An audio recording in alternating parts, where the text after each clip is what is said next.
Hey guys, it's me, Ellie, aka Looks from the Crypt, and today we're going to be diving into what is probably one of my most anticipated movies of the year, which is The Outwaters, which is like an experimental, low-budget, found footage movie. I'm going to be giving you my first impressions and my thoughts on this. Much like my Skimmering video, this will be spoiler-free, at least at this point in time.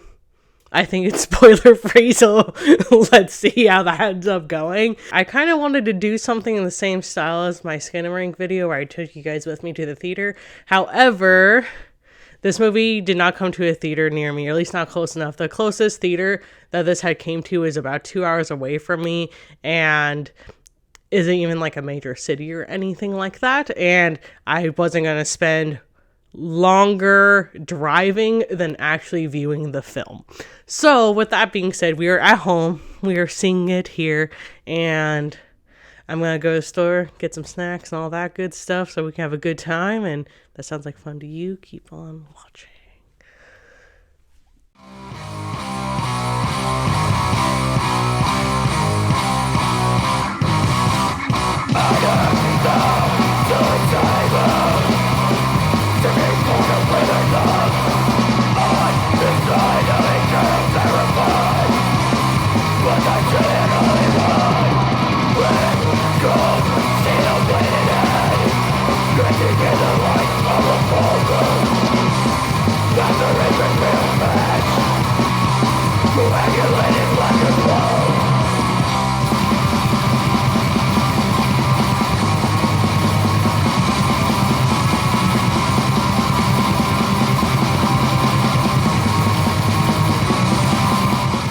Alright, so just got back from the market. I got all sorts of good snacks and drinks and shit. And as you can see, I encountered Peepsy. Definitely a missed opportunity for them not to call it that. I know I'm not a taste test channel, but we are today. Let's go.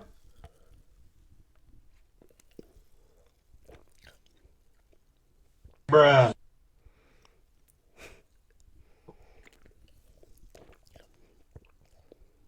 This like barely tastes any different.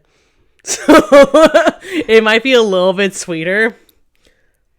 It also has like a medicinal hint to it. I have my computer set up and everything's all ready to go to watch The Outwaters. I just really want to note that I have to hook up my computer with the HDMI cord into my TV because for whatever reason, there's not a Screenbox app. So I would have to pay for 2 subscriptions. Hey, do you want to watch this with Screenbox? I'm like, fuck yeah, I do. And then it tries to make me just pay again. So that I don't do that, because I fucking got Screenbox during their Black Friday sale because it was like $2. I have this stupid ass setup going on. So please, Screenbox, I hope you're listening. I hope you're watching. Please fucking fix your app. Bye.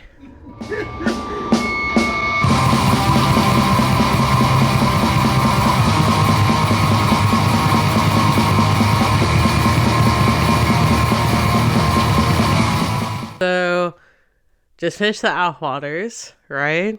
Just finished the movie. First impressions. It's definitely better than Peepsy. I can say that right now.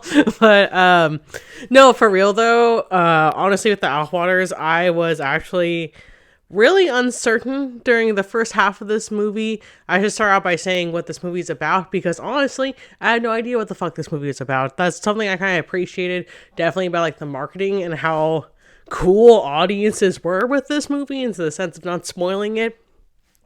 So, a group of friends, they are going to the Mojave Desert to film a music video for some like stomp clap music. If you know what I mean, you know what I mean.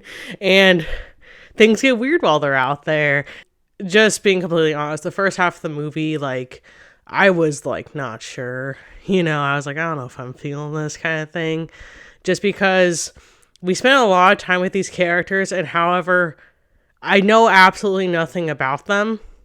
They did not, like, let me get to know them, which isn't the worst thing ever, but then at the same time, we were doing things, like, I didn't infer a lot. Like, I ended up deducing myself that they went to the Mojave Desert to film a music video. This never really said. I was just kind of like, all right, I guess. However, that does play into the believability, since somebody would not be looking at the camera and being like, hey, we're filming a music video for my Stomp Clap music. You know what I mean? So that's cool, but I was kind of just like, as a viewer, like, however, around our 1 hour mark, shit gets fucking crazy.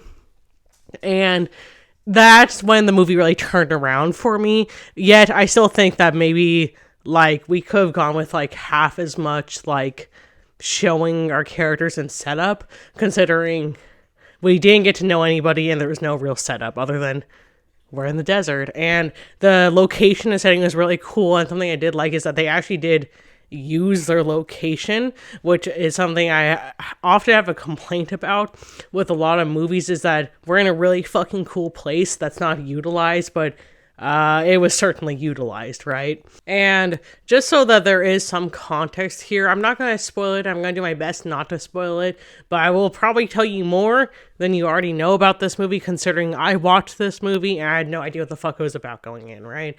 And it's certainly a cosmic horror found footage movie that does go like artsy and experimental, and I can certainly say I've not seen a movie like this. I thought it was really unique and original and had really amazing use of practical effects. Something I gathered from the trailer, which kind of is like what drew me in, is that this movie is very wet and bloody and like extremely. I feel like this movie, much like, although it is vastly different from a movie like Skinamarink, but it's kind of the same idea as what I said in that video, is that it's a movie that you have to fully allow yourself to get like immersed in this world and let yourself go and not try to figure it out, because otherwise you're just not going to have a good time whatsoever.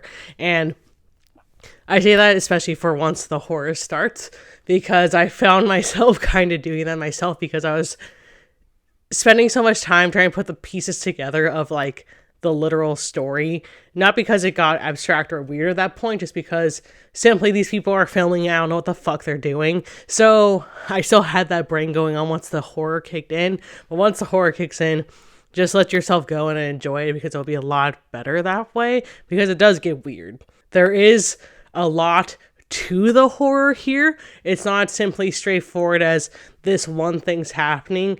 There's a lot of things happening that are kind of like intertwined and like affecting one another here. And another negative I have about the Outwaters is that I'm sure you've seen like, like the memes or like, even just seeing the trailer, is that a lot of what we're seeing is through like kind of like a pinhole, because our characters have the worst possible flashlight they could have when going to like the desert to camp. And the thing about that is that it's really cool and effective when it is, because I feel like it does add to like the sense of dread and like stress and like general pandemonium for what's going on, and like not be able to fully differentiate what's going on. It does add to that, but then at the same time, I kind of wish I saw more, because at the end of the day, what I am seeing is maybe 20% of my screen during that time, and I just feel like the thing is that what I could see and pick up on was really fucking cool. So I wanted to see more. And when we do get our times are like during like, the day, because we do get a lot of shots and horror during the day, that shit fucking rules. And I really liked what I was seeing. And so that made me wish the night was more effective in being able to show me more. And yet, although maybe perhaps the visuals weren't strong during, the nighttime or whatever, the sound design certainly was, because there is these like low rumbling, strange sounds that we're hearing, and we're hearing what they're hearing, of course, and that does certainly add to the horror. I feel like that was like a really good choice to have those conjunction of things, is that not being able to see too well and hearing the most, if that makes sense. My last thoughts and like words on this is that by no means is this like a straightforward conventional horror movie at all. It does get artsy, it gets weird, it gets very abstract in ways, and you kind of have to put together what's happening, I guess both in the straightforward part, and then once the horror starts and when it becomes less straightforward as like a linear story, and just kind of just allow yourself to enjoy that. We'll still, reiterate what I said, is that if you are thinking about like turning it off because you are just kind of over these characters, don't. Keep going, prosper through, because at least for me, I felt like there was payoff for that and reward, although I do wish it was a little bit shorter during the like setup. Granted, I feel like it's one of those movies I finished and was just like, huh. Afterward, I definitely certainly feel like I need like a second watch really to fully gather my thoughts and feelings about it. But as of right now, I kind of feel pretty strongly about it, but I also don't feel that strong about the first half, right? So I'll give it like a 3.5 or like a 4 as of right now. We'll see. I'll probably change my mind by the time I like actually log in on Letterboxd. But first impressions, that's how I feel. I'm glad I watched it. Like I had said earlier, it is currently streaming on Screambox, which does not have an Amazon Prime app, although they totally should. All right, and if you've made this far, thank you guys so much for watching. As per usual, all my links are listed down below. Please, if you've watched this movie, what were your thoughts? What did you think of it? And are you excited to see it if you haven't? And that's all from me. This is me, Ellie, aka Looks from the Crypts, and I am out.